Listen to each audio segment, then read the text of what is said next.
Hey, good morning, good afternoon, or good evening, whenever you are watching this. Welcome to Walking in My Shoes. So today we have a special treat. I have an interview with an expat. Happens to be a friend of mine. This is Mike here. Hello. Hello. And so real quick here, I met Mike actually through YouTube. I myself was looking at becoming an expat, actually just looking to tour Thailand. You were looking for your first vacation was kind of looking thing over here, right? That's correct. Okay. I was looking for my first vacation in Southeast Asia, and I found him on YouTube. What's great about that is after viewing his videos for about a year or so, I've been making the transition over here to Thailand, and Mike has been a catalyst in my life. Thus, this interview might be a catalyst in your life. So we're going to go over some questions. Mike has agreed to an interview with us. So real quick, Mike also has a YouTube channel. Again, I mentioned that earlier, called Live My Ass Off. And Mike, if you want to plug yourself real quick, that would be awesome. Yeah, sure. And honored to be here. Thank you, Robbie. So it's Live My Ass Off. The short answer is the easiest thing to do is just youtube.com/Live My Ass Off, or send me a message at livemyassoff@gmail.com. Great. Thank you, Mike. So we're just going to ask him some quick questions, quick meaning. This isn't going to be a real long video, but Mike has also agreed to do a live stream with us, and which would be a lot more detail. Could be an hour, could be a couple hours. And more interactive, potentially. Yeah, that'd be nice. Yeah, so we will put that out there shortly to where you guys can interact with us, ask personal questions, ask expat questions, whatnot. These questions right now are going to be just a basic set of questions that you guys have asked me, and then questions I've asked Mike. I'm going to ask him right now, and we're going to see how that goes. So, Mike, just start off. I'm just going to ask you, tell us a little bit about yourself. Who you are, what you do, that kind of thing. All right. So, I grew up doing life and, went to high school and did all that nonsense. And, but was always into radio and broadcasting and stuff. That brought me to Southern California, worked there for years. And then finally in about 2012, went through sort of the process of, I don't want to own a home anymore. I want to just be able to travel. So I'm going to rent a small place. I'm going to have a backpack, and I'm just going to go. And I wanted to live near San Diego Airport so I could go. And then I just started asking buddies. Now I had a buddy, Eddie, and he had been telling me for years via verbally as well as photos and everything, you got to come to Thailand. You got to come to Thailand. And my immediate response was, dude, it's a 25-hour flight. Yes. There's no way. My longest flight at that time, I think a lot of people in the U.S., was basically one coast to one coast. I could max out at 6 hours. Anything over that just seemed like an eternity. I'd never be able to do that. And so basically the story of, the summary of me over here is that one day I just decided to finally do it. And there weren't really any YouTube channels or anything back then. I just said, okay, well, I guess, I know how to book a plane ticket. I guess I'll go for it. And so that was December of 2012. And so this December will be 10 years that I've been coming and going. Great. So that was going to be one of my questions. How long have you considered yourself an expat, or how long have you been traveling to Thailand? So I probably considered myself an expat since November of 2019, because that's when I, did the infamous pack everything up, sell everything, and move over here. So November 2019, I consider myself an expat since then. But yeah, this December it'll be 10 years. Traveling in and out of Southeast Asia, because while I did come to Thailand and then came back to Thailand, I then also had some other friends, nudging me, hey, dude, you should really check out the Philippines. And then, of course, it's really easy to look at a map and say, all right, well, yeah, I've been to the Philippines. Well, now I want to go to Vietnam because that's in the middle. Yeah, right? Absolutely. That's actually where I'm headed. I'm hoping to head to Vietnam pretty soon. It's awesome. I'm actually going to Philippines here in about a week or so. Again, not to be an expat over there. So I chose Thailand, and again, I'm not official an expat yet. So I want to ask you, Mike, why Thailand? You've toured other countries, as you mentioned. So give us a quick why Thailand. So the first thing I will say, not just to plug it, but I've been asked this number of times, and I asked myself it as well. So therefore, I actually have a playlist on my channel called Why Thailand, and it goes through about 7 or 8 videos over the course of probably 7 or 8 months about why Thailand, and the number of reasons. The absolute shortest answer is because I'm happiest here. And the way that I sort of label that sometimes is that I just fit here, and there's a number of reasons, not the least of which is I love hot. I love humid. I also love being somewhere where things are reasonably priced. I don't like being, like I say, distracted by the cost of things, And so that, and then the people are wonderful. I just really fit in this part of the world. I like the way that they respond. I like the way that they react. I like the way that they interact. So is this your official address? So Yeah. if I had to send you a postcard somewhere, Which you should regularly. I will send you a Thank postcard you. From Phuket. From Phuket. Where would I send it? Would it be Thailand or would it be your native American home? Yeah, so to the whole expat thing, right? So I absolutely still have a U.S. home. It's our family home. It's in Massachusetts. I use that as my U.S. address. I find it very convenient in some areas to have a U.S. address. But if you're over in this part of the world, then you would send me a postcard to my address, Sukhumvit 101. There you go. Just down the street from where we are right now. And I've used that address in February, it'll be 3 years. Okay, cool. So make sure you guys click like and subscribe on Mike's channel to really get the full details of the why, because that really is an important aspect of this video, is really learning the why, because that really helped me, and his videos will go into full detail about that. Again, we're going to do the short versions, the short answers. So you're a native American, United States. So just real quick before we get into more of the Thailand, what did you do in America, and and where were you living before you came here? So I grew up in the Boston area, and then at 20, I moved to San Diego. I had a brief stint in my mid-20s in St. Louis for about 18 months, and during all of that time, I was basically in radio. I was on the air, but I was also on the technical side of radio, the engineering side, and then that sort of dwindled about the end of the century, basically. The 2000s came in, and way too much competition was in the face of radio. So I changed careers, but kept with the technology and did IT. So for 15 years prior to moving my body to Thailand permanently, I worked at the University of San Diego, and I was in charge of the IT systems. So I had a team of guys and gals, and we supported the whole infrastructure of the of technology, basically, for the university. But at the same time, I was also actually traveling internationally as part of. I was, we have jobs at home, right? But then we're also on boards, and we do volunteer work and that sort of thing. So I was the president of the board of this global user group for technology. So basically, right. So are you currently employed now? No. And so one of the things I did out of sheer frustration, and we can get as much detail as you want of that, but it was just like this work thing, that the way that I was doing it, it was way too much work. You know what I mean?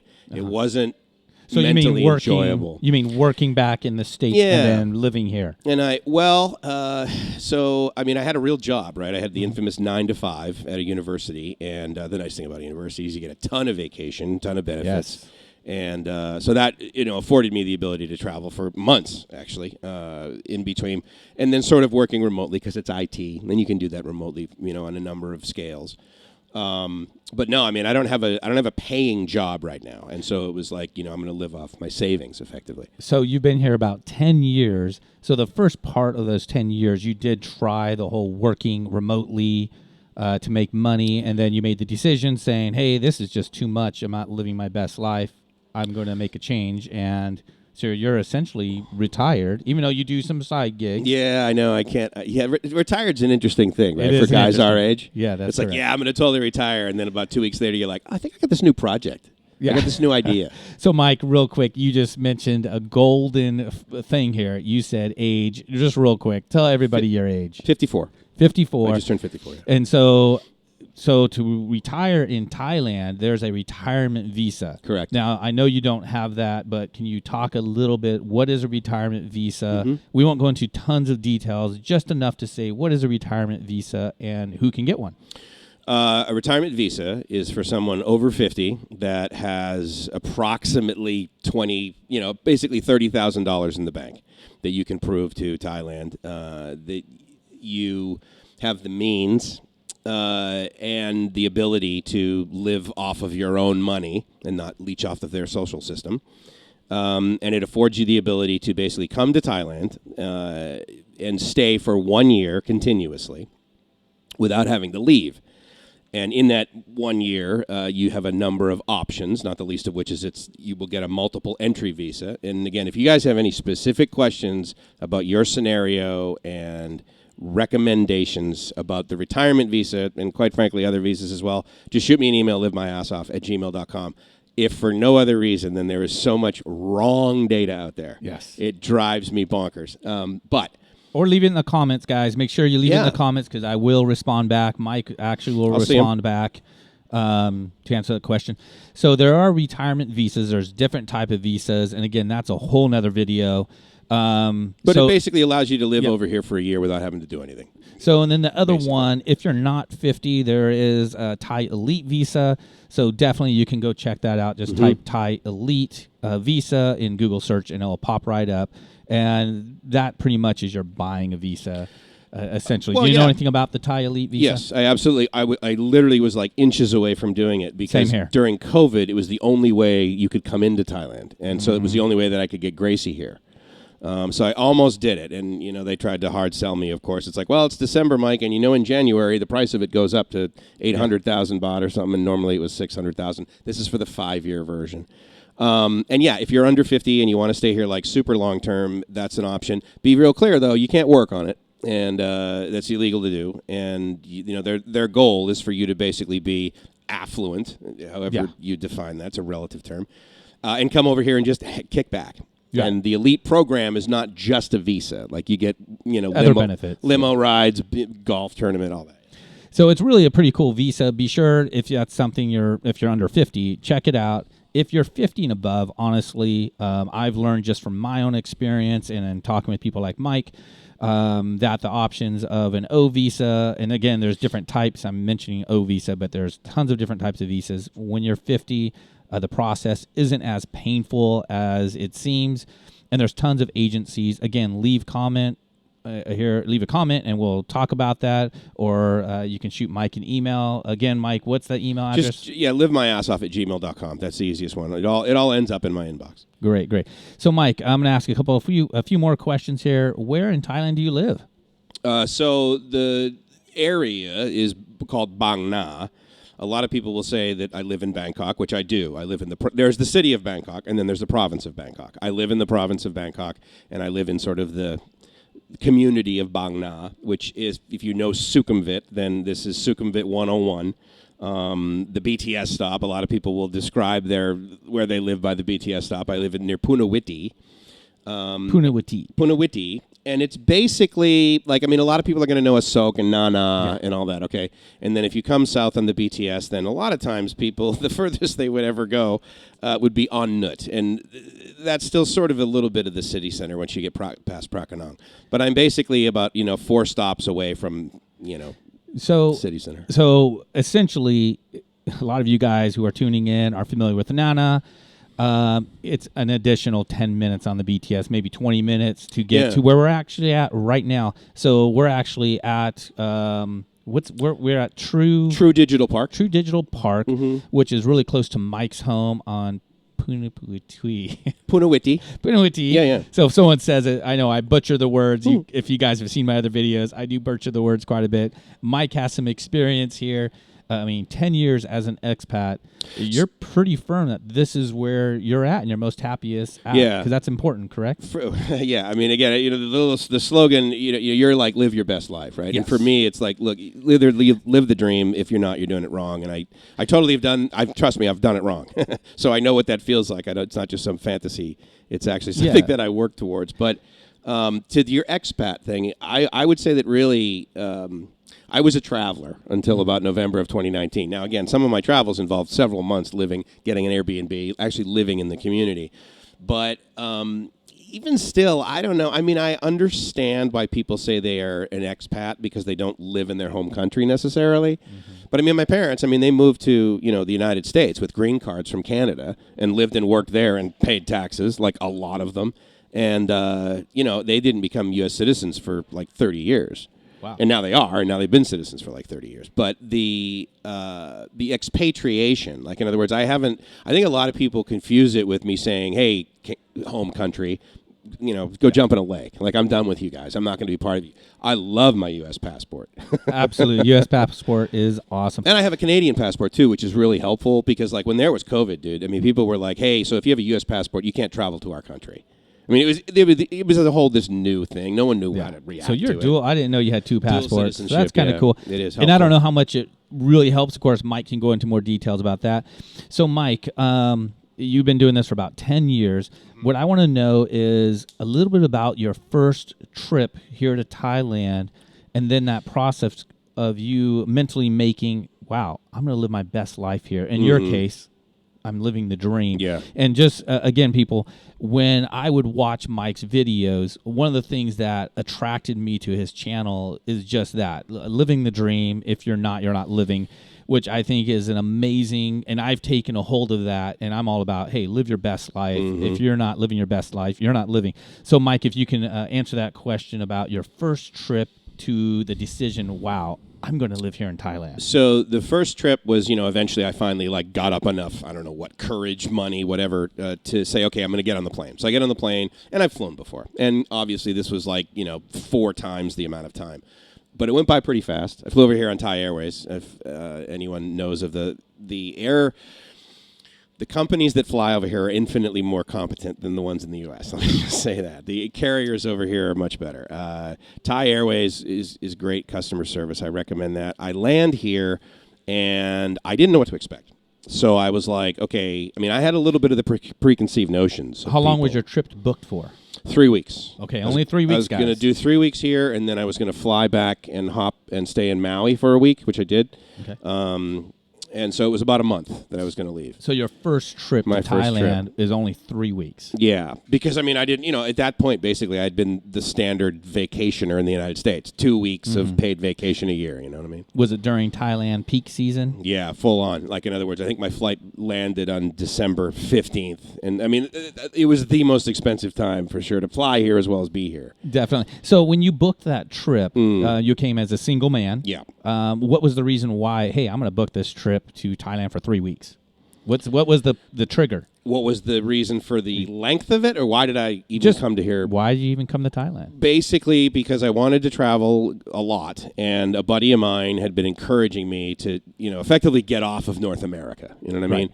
And so that was the main reason. He showed me some physical, printed pictures, right? None of this digital stuff of him having a good time, of, hey, look, cute girls here, right?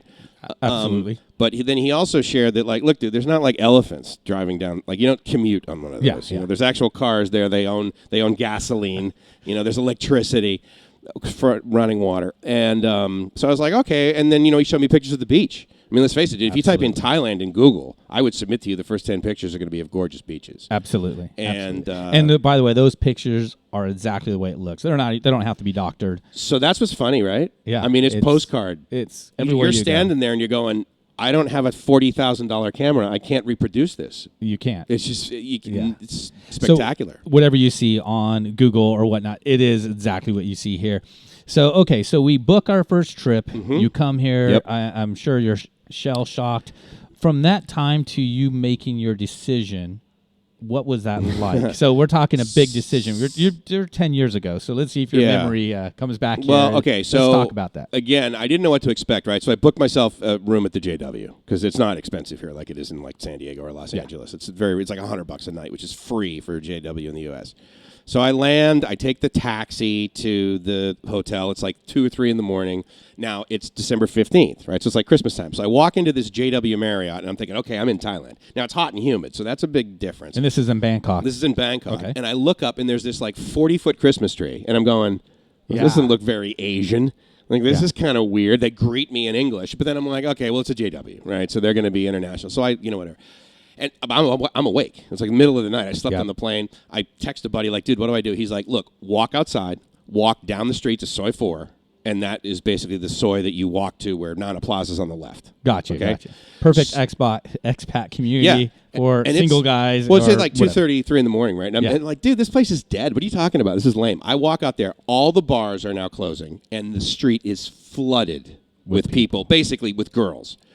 And so to answer your question, I was here about 45 minutes, and I'm not joking, before I decided, oh, dude, I am retiring here. I'm retiring here in Bangkok. Right.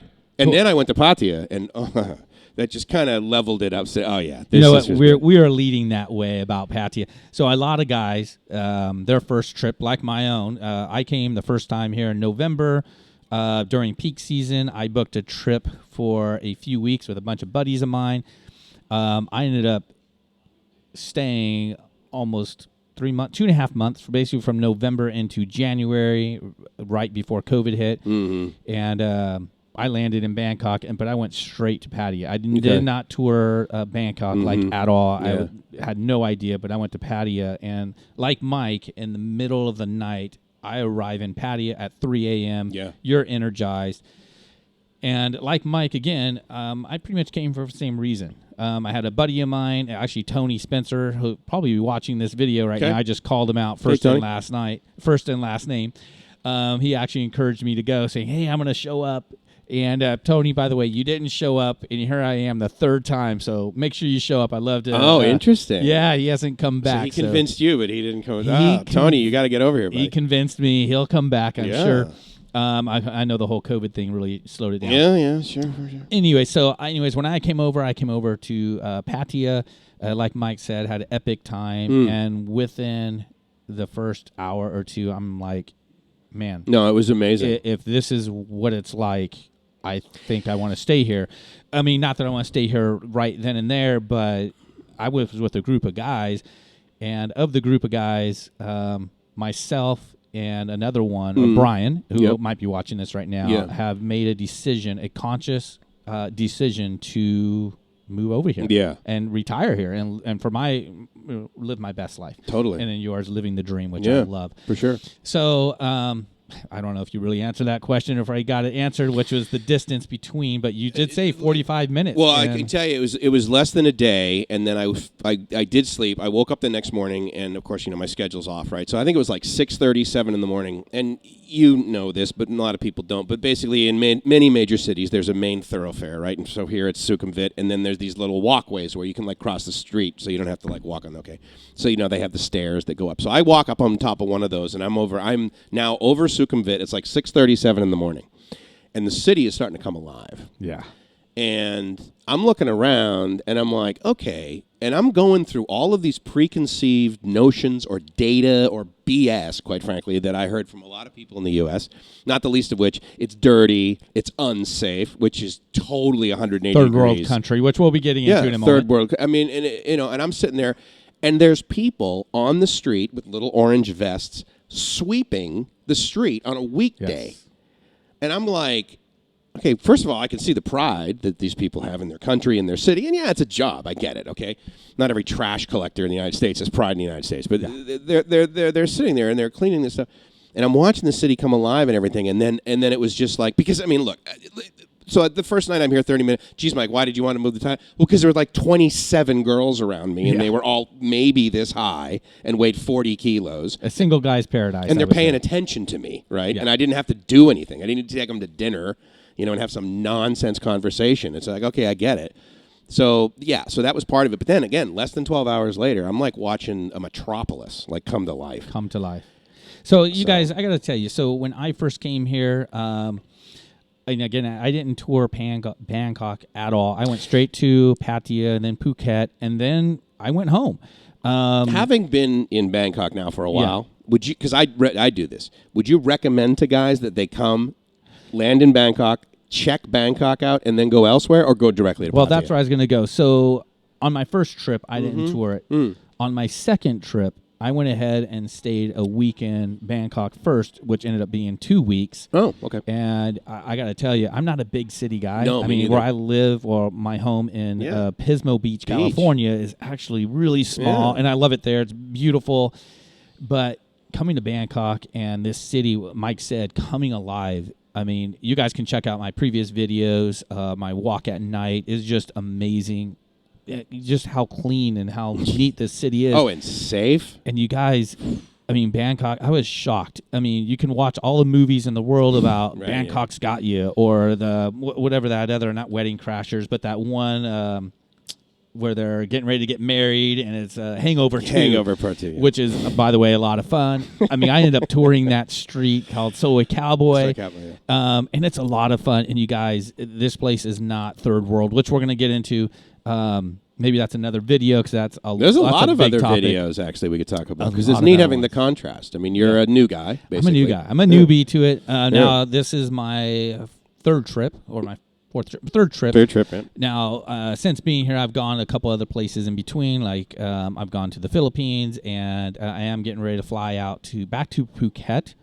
So of the 3 destinations I highly recommend, if you're new or if you've come here before, definitely tour Bangkok at least a week. You give it a week because I do believe going around Nana Plaza. And you guys, you know what? Let me set the record straight. I personally believe this place is set up for single guys who want to become expats and live their best life. I mean, you can come as a married country person. or Nana? Definitely Nana. The country's not really designed for that. Yeah, the country's not designed for that, but for myself as somebody who has been married and divorced, I don't know if I would bring a spouse over here. I mean, I'm not pre-planned. So basically this interview is about coming over, maybe making a big change in your life. So if you are married and you're happy and all that, that's great. That's fantastic. But I got to tell you, I am reaching out to the people who actually want to make that change. Yeah. And Mike is one of those people who have. I'm one of those people. And most of my viewers, frankly, here are, fall in that category. Single guys. Single guys okay, who are, 30s and up. And this place is... what we're talking about is pretty much that age demographic. And again, it's not to say that there aren't things that couples can do because Phuket is absolutely gorgeous, lots of stuff. Yeah. And people go there to get married, i.e. the Hangover. Exactly, i.e. the Hangover. And this place isn't only about, hey, let's hook up with girls and meet chicks. No, and that's another thing I'd love to dispel is that, look at, dude, you get 2 soy, well, not 2 soys. You get 20 soys away from Nana Plaza, and it's like, I mean, yeah. Soys are streets, guys. Sorry, thank you. Avenue.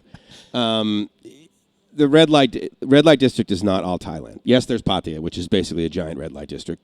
For the first about, basically past Third Road, then it's different. But for the beach area, it's a giant red light district. And, but yeah, I mean, look at around Nana Plaza, yeah. But I mean, down here where I live, I mean, it's even difficult to find a breakfast place. This place is amazing. So we're at True Digital Park. So if any of you guys been to some of the upscale California neighborhoods or New York neighborhoods or San Jose, actually, this looks to me like a little San Jose, for sure. high tech, big, and we're actually in a very large co-working space. That's letting us film and record this video for you guys. So we're going to get back into some questions. Again, you guys definitely subscribe on Mike's channel. Be sure to like and subscribe on my channel to learn more about Thailand.